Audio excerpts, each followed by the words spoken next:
Challenge dungeons are roguelike dungeons and they can provide, subjectively speaking, the most difficult content within Grim Dawn. Dungeons are split into two sections, with the first section having no cost to enter, you can use portals, and if you die you can just continue like normal. The second section is locked behind a large door and a skeleton key is required to enter this area. The door itself is guarded by a boss that you must defeat to be able to open. Past this door you cannot use any portals, and if you die you cannot continue until you reset the game. The base layout of the dungeons is the same each time, but the path you're able to take may change depending on the dungeon. For example, some rubble blocking the way, or a door that was previously open is now closed.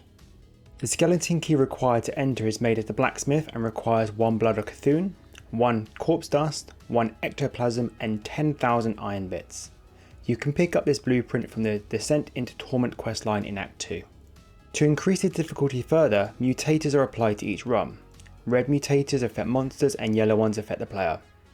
If you are ever unsure what these do, just mouse over them and they'll explain to you. Mutators can sometimes work really well with your build, and other times they can truly be awful and increase the challenge significantly. There are 5 challenge dungeons in total. The Steps of Torment can be accessed in Act 2 within the Broken Hills and is populated mostly by the undead. Port Valbury is found in Act 3 in the Conflagration and is filled with ethereals.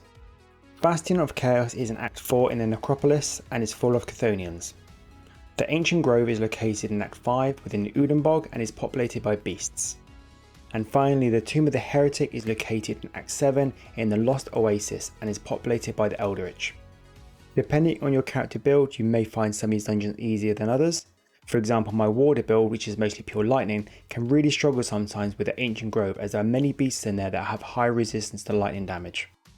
There are risks in entering these dungeons, with the main one being the use of a rare crafting material to make this skeleton key and not knowing which mutators are going to be applied, but the rewards can be really good as they are generally a decent source of high level items. There are also some items that can only drop from within these dungeons, such as the Ring of Nubar from the Tomb of the Heretic, which is highly sought after for certain builds. So that is my very quick introduction to challenge dungeons. I personally like them a lot, but I can get annoyed when a silly mistake gets me killed and I know I cannot continue, which is even more annoying when I see an item I really want just drop and I know I've just died and I can't no longer get it. And yes, this has happened to me more than once. So what are your thoughts on challenge dungeons? Do you like them? And what are your tips for new and advanced players? I would love to know, so please comment below. Thanks, and as always, stay safe.